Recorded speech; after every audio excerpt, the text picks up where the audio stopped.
అందరికీ నమస్తే.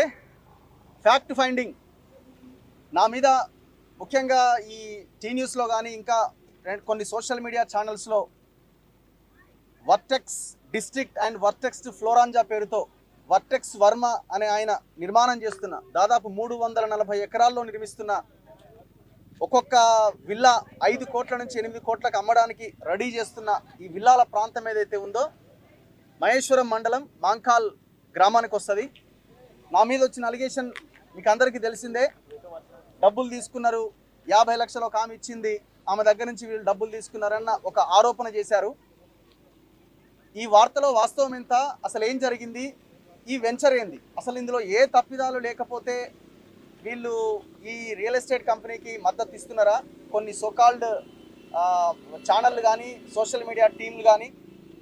సో దీన్ని ఫ్యాక్ట్ ఫైండింగ్ కోసం మేమంతా రావడం జరిగింది. నా ముందు కెమెరాల లోగోలు అన్నీ మీకు కనబడుతున్నాయి. సో ఇన్ని ఛానల్స్, ఇంకా మైకులు పెట్టని వాళ్ళు కూడా ఉన్నారు. సో దాదాపుగా ఈ తెలంగాణలో ఉన్న యూట్యూబ్ ఛానళ్ళ అంటే డిజిటల్ మీడియాకి సంబంధించిన మిత్రులందరూ ఇక్కడికి రావడం జరిగింది. నాతో పాటు అందరం కలిసి ఇక్కడికి వచ్చాం. వాస్తవం ఏంటో ఈ సమాజానికి తెలియజెప్పడానికి. అండ్ నాతో పాటు పాషం యాదగిరి సార్, పృథ్వీరాజ్ గారు, అండ్ తెలంగాణ విఠల్ గారు, అండ్ సీనియర్ జర్నలిస్టులు సతీష్ కమాల్ గారు, అండ్ బీసీ టైమ్స్ నుంచి బీసీ నాయకుడు సూర్యారావు గారు, అండ్ నారగోని ప్రవీణ్ గారు, తెలంగాణ రియల్టర్స్ అసోసియేషన్ అధ్యక్షులుగా చిన్న రియల్టర్స్ని ఆయన ఆధ్వర్యంలో కొంత వాళ్ళకి రక్షణ కలుగుతూ ఉన్నది. అండ్ ఇంకా కాలోజీ టీవీ నుంచి అన్న దాసరి శ్రీనివాస్ గారు, అండ్ ఇంకొకటి ఇక్కడ కొంతమంది దళిత కుటుంబాలు కూడా వచ్చినాయి. ఇక్కడ ఒకసారి రండి అన్న, మీరు భయ ఒకసారి రండి. సో కొంతమంది దళిత కుటుంబాలు ఇక్కడికి వచ్చినాయి. సో వీళ్ళంతా ఈ vertex Varma and KLR Kichanna గారి లక్ష్మారెడ్డి బాధితులు. వీళ్ళంతా మనం రాగానే ఇక్కడికి వీళ్ళంతా రావడం జరిగింది. నేను మొన్ననే చెప్పిన మళ్ళీ ఆ ప్రాంతానికి వెళ్తా ఖచ్చితంగా. నేను ఒక్కరిని రావడం ఎందుకు అని అందరికీ తెలియడం కోసమని వీళ్ళందరితో పాటు నేను కూడా ఇక్కడికి రావడం జరిగింది. సో అందరూ వెళ్దాం ఇక్కడికి, ఒకసారి వాస్తవాలు ప్రజలకు తెలియాల్సిన అవసరం ఉంది అని అనడంతో నేను ఇక్కడికి వీళ్ళందరితో పాటు వచ్చాను. సో వీళ్ళకి సంబంధించిన దళితుల భూమి నేను చెప్పిన కదా, ఈ వీడియో చేసిన తర్వాత ఒక 25 ఎకరాల్లో ఏదైతే ఎంఆర్ఓ వచ్చి బోర్డులు పెట్టిండని ఆ 25 ఎకరాలు కూడా సరిగ్గా చెక్ చేయకుండా ఎంతో కొంత వర్టెక్స్ భూముల్లో వర్టెక్స్ కబ్జా చేసిన భూముల్లో బోర్డులు పెట్టి మిగతా లావుని పట్టా భూముల్లో వాళ్ళకి ఇబ్బంది కలిగించేలా యాక్షన్ తీసుకున్నారు. సో వాళ్ళంతా రోడ్డు మీద పడ్డారు. ఇప్పుడు దళిత కుటుంబాలు ఉన్న వీళ్ళ దాదాపు ఒక 10ల సంఖ్యలో ఫ్యామిలీలు మళ్ళీ రేపో ఎల్లుండో మళ్ళీ ఇదే ప్రాంతంలోకి మేము రాబోతున్నాం. అయితే విషయం ఏంటంటే vertex district and vertex Virat పేరుతో వర్టెక్స్ ఫ్లోరంజా పేరుతో ఈ కన్స్ట్రక్షన్ జరుగుతున్నాయి. ఇది రెరా పర్మిషను, దొంగ పర్మిషన్లు ఇవన్నీ. వర్టెక్స్ ఫ్లోరంజానేమో 87/P, 88/P, 89/P survey numbers, Mankal village, Maheshwaram mandal, Rangareddy జిల్లా. వర్టెక్స్ డిస్ట్రిక్ట్ ఏమో survey number 87/P, 88/P same. So ఇది రెరా పర్మిషన్స్. సో ఇక చెరువులను ఎట్లా కబ్జా చేశారు అన్నది మనకు కనబడుతుంది. ఈ చెరువులను ఈ రకంగా పూడ్చి చేసి మనం ఇవన్నీ కూడా చూపించడం జరిగింది.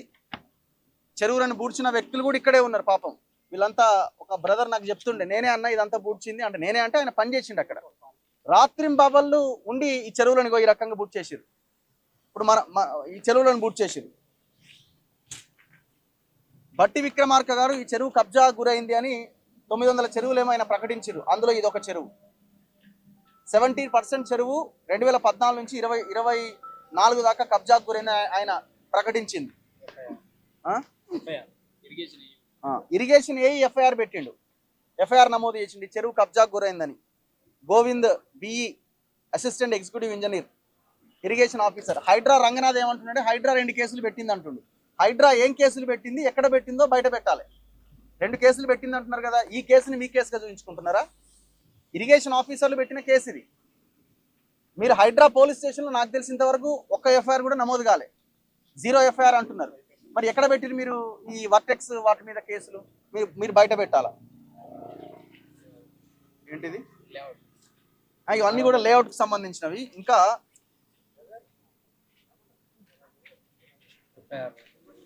ఇందులో ధరణిలోకి వెళ్ళినా కూడా మీకు అంతా కూడా ఎయిర్పోర్ట్స్ ల్యాండ్ కబ్జా అయినాయి.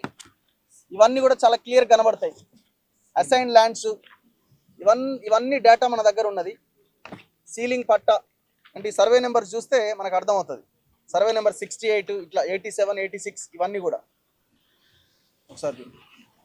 అయితే ఇక్కడ మెయిన్ ప్రాబ్లం ఎక్కడ వచ్చిందంటే, ఇప్పుడు చైతన్యారెడ్డి అనే ఒక మహిళ కంప్లైంట్తో ఇవాళ ఎఫ్ఐఆర్ అయిందని అంటున్నారు. ఎవరు? రంగనాథ్ అంటున్నాడు. ఆ 150 ఫీట్ రోడ్ ఏదైతే ఉందో, ఇక మనం నిలబడ్డదే ఇదే 150 ఫీట్ రోడ్. కొంచెం సైడ్కి వస్తే ఇదంతా కూడా మీరు 150 ఫీట్ రోడ్ అనమాట. ఇది 150 ఫీట్ల రోడ్డు. అయితే ఈ రోడ్డుకి కనీసం ఎలాంటి పర్మిషన్ లేదు. గ్రామ పంచాయతీ పర్మిషన్ కానీ, మున్సిపల్ పర్మిషన్ కానీ, నాట్ ఈవెన్ సింగిల్ పర్మిషన్ లేదు.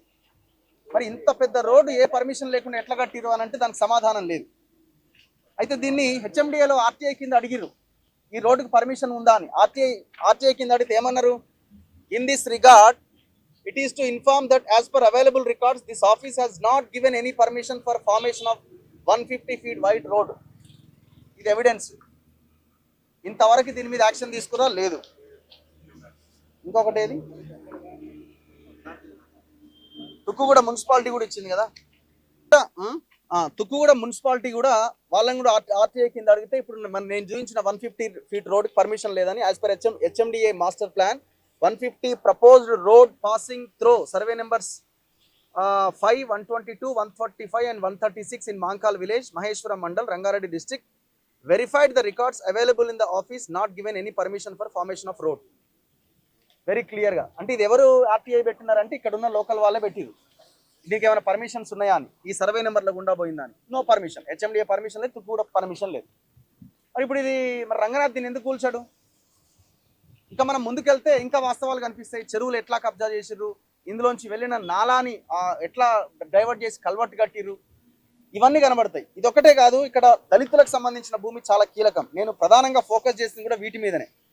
2021లోనే ఈ భూములన్నీ కూడా అసైన్డ్ ల్యాండ్స్, వీటిలో కన్స్ట్రక్షన్స్ చేయడానికి వీలేదు, పర్మిషన్స్ ఇవ్వకూడదని చెప్పి ఎవరైతే అసైనీస్ కొంతమంది తీసుకున్న వాళ్ళు ఉన్నారో వాళ్ళు వేరే వాళ్ళకి అమ్మకాలు కొనుగోలు జరిపితే 2021లో ఆనాడు ఉన్న ఎంఆర్ఓ జ్యోతి గారు ఆమె వారందరికీ నోటీసులు ఇచ్చింది, ఇది అమ్మడానికి వీల్లేదు అని. ఆమెను ఏదో రకంగా కేసులు పెట్టి లోపలేసారు, ఇబ్బంది పెట్టిరు ఆమెను. దాని తర్వాత మొన్న సైదులు అనేట ఆయన మళ్ళీ సేమ్ అవే వాటికి సంబంధించిన కొన్ని అటు ఇటు చేంజ్ చేసి మళ్ళీ నోటీసులు ఇచ్చిండు. రాత్రికి రాత్రి ఆ ఎంఆర్ఓని బయటకు పంపించేసారు. కాకపోతే ఇక్కడ జరిగింది ఏంటంటే, యాక్చువల్గా ఎవరైతే పట్టాలు ఉన్నారో వాళ్ళ భూముల్లో కూడా కొంత భూమిలో ఆ ఎంఆర్ఓ సర్వే చేసి ఫెన్సింగ్ వేసిండు. వాళ్ళు అన్యాయం అయిపోయారు. ఇవాళ వీళ్ళు ఇప్పుడు కాదు పాపం, దశాబ్ద కాలంగా వీళ్ళు ఈ కిచ్చన్న గారి లక్ష్మారెడ్డితోని వర్టెక్స్ వర్మతోని కొట్లాడుతున్నారు. అంతేనా? తీవ్రంగా కొట్లాడుతున్నారు వీళ్ళు. దీనికి ఎవడు దాదాపుగా ఇక్కడికి చాలా మంది అంటున్నారు కదా, ఇవాళ కొన్ని గొట్టాలు ఛానళ్ళు అని మాట్లాడుతున్నారు యూట్యూబ్ ఛానళ్ళ గురించి. చాలా ఛానళ్ళు ఆనాడు సర్వే చేసినప్పుడు అందరి యొక్క అభిప్రాయాన్ని తీసుకుని ఒక్క ఛానల్ కూడా ఇంతవరకు ఆ వీడియోలు ప్లే చేయలేదు. వీళ్ళు ఫోన్లలో చూపిస్తున్నారు, మా వాయిస్లు తీసుకున్నారు, కనీసం ఒక్క మెయిన్ ఛానల్ కూడా మాది కవర్ చేయలేదని. మరి సమాధానం చెప్పాలి. ఒక చెరువు కబ్జాకు గురవుతుంది కొత్తకుంట అని కంప్లైంట్ చేశారు. కంప్లైంట్ చేసి ఎఫ్ఐఆర్ కూడా అయింది. దాని మీద యాక్షన్ ఏది? దళితుల భూములని 5 లక్షలకి 10 లక్షలకి సంతకాలు పెట్టుకొని అక్నాలజ్మెంట్స్, ఇవన్నీ వితౌట్ డేటా మేము మాట్లాడట్లేదు. ఇవన్నీ రిసిప్ట్లు, క్యాష్ రిసిప్ట్లు. 5 లక్షల రూపాయలు ఇచ్చి ల్యాండ్స్ మేము కొనుగోలు చేసినాం 2 ఎకరాల 18 గుంటలని. అమ్మలే బాట కోసం అని చెప్పి తీసుకున్నాం సార్. బాట కోసం ఓకే మా బండ్లు పోనీ కానీ అని తీసుకున్నారు. 5 లక్షలు ఇచ్చి. సో ఇట్లా వీళ్ళందరినీ మోసం చేసిరు. మరి ఇంత పెద్ద భయంకరమైన ఇది జరిగితే మాకు 50 లక్షలు ఇచ్చిరని, వీడు ఏదో 1 కోటి రూపాయలు ఇచ్చిండని, ఇట్లా రకరకాలుగా వార్తలు ప్రసారం చేసి ఒక రకంగా క్యారెక్టర్ అసాసినేట్ చేసే ప్రయత్నం చేస్తున్నారు. అందుకే ఈ మొత్తం ఛానల్ దాదాపుగా ఉన్న డిజిటల్ మీడియా మిత్రులంతా ఇక్కడికి వచ్చారు. మీరే వాస్తవాల్ని ముందుకు తీసుకెళ్లే ప్రయత్నం చేయండి. And with records on record నేను ఇక్కడికి తీసుకురావడం జరిగింది. ఒకటే అడుగుతున్నాం, దళితుల భూములు ఉన్నాయా లేవా? ఇందులో ఎయిర్పోర్ట్ ల్యాండ్స్ ఉన్నాయి. మీరు ధరని ఓపెన్ చేస్తే అన్ని ఎయిర్పోర్ట్ ల్యాండ్స్ కనిపిస్తాయి. మరి ఎయిర్పోర్ట్ ల్యాండ్స్ ఎట్లా కబ్జా చేస్తారు? ఎయిర్పోర్ట్ అథారిటీ ఏం చేస్తున్నది? ఎయిర్పోర్ట్ ల్యాండ్స్, దళితుల భూములు, 2 చెరువులు, ఈ 150 ఫీట్ రోడ్డు మధ్యలో కల్వర్ట్. మేము ఇన్వాల్వ్ కాము, మేము ప్రైవేట్ భూములలో ఇన్వాల్వ్ కామంటే మరి ప్రైవేట్ భూములలో పోయి కూలగొడుతున్నాం కదా నచ్చిన చోట. అందుకే మేము అంటున్నాం ఇవన్నీ వీళ్ళ పట్టాలు, ఇవన్నీ వీళ్ళంతా దళితులు, వీళ్ళంతా పాస్బుక్లు ఉన్నాయి వీళ్ళకి. మరి ఇదంతా ఎవడు మాట్లాడాలా? ప్రధాన ప్రతిపక్షంగా ఉన్న బీఆర్ఎస్ వాళ్ళు ఇవాళ ప్రచారం చేస్తున్నారు కదా, డబ్బులు తీసుకున్నారని. హైడ్రానే మీరు నెత్తికెత్తుకుంటున్నారు కదా. టీ న్యూస్ రావాలి కదా ఇక్కడికి, వీళ్ళ వీళ్ళ వీళ్ళ సమస్యని మీరు చూడాలి కదా. సో వాట్ నెక్స్ట్ ఏం చేద్దాం? ఇంకెవరన్నా సర్వే నెంబర్ కూడా అప్లై చేసుకోలేదు వాళ్ళు. మరి ఇప్పుడు ఏమో నేను ఆల్రెడీ 25 ఎకర్స్ కంప్లీట్ అయ్యింది, మేము అప్లై చేసుకున్నాం. ఒకసారి చూడండి, ఇక సర్వే నెంబర్ 768, 768 ఇవన్నీ కూడా international airport Shamshabad, international airport Shamshabad ఈ సర్వే నెంబర్లు అన్ని. వీళ్ళు ఏమంటారంటే ఇప్పుడు మనం ఇక్కడ నిలబడ్డాం కదా, దళితుల భూములు కబ్జా గురైనాయి అట, అంటే ఇది దళితులది కాదు కదా, ఇది వెంచర్ నాయన. ఈ నుంచి 340 ఎకరాలు మీరు అంతా కబ్జా చేసిన వెంచర్ ఇది. ఏడ నిలబడ్డా చివరిది కూడా ఇక్కడే చెప్తాం కదా, ఇక్కడ చెరువు లేదు కదా అంటే కాదు కదా, నీకు సర్వే నెంబర్లు తెలియవు అని ఇంకొక వీడియో వైరల్ చేస్తారు. అంటే నోటికి ఏదో వస్తే అది ఇష్టం వచ్చినట్టుగా, ఎవరికి ఇష్టం వచ్చినట్టు వాళ్ళు కథనాలు ప్రసారం చేసుకుంటూ వస్తున్నారు. అందుకే మీరు అందరు ఇక్కడికి వచ్చారు, వాస్తవాలు ఏంటన్నది మీరే తేల్చండి.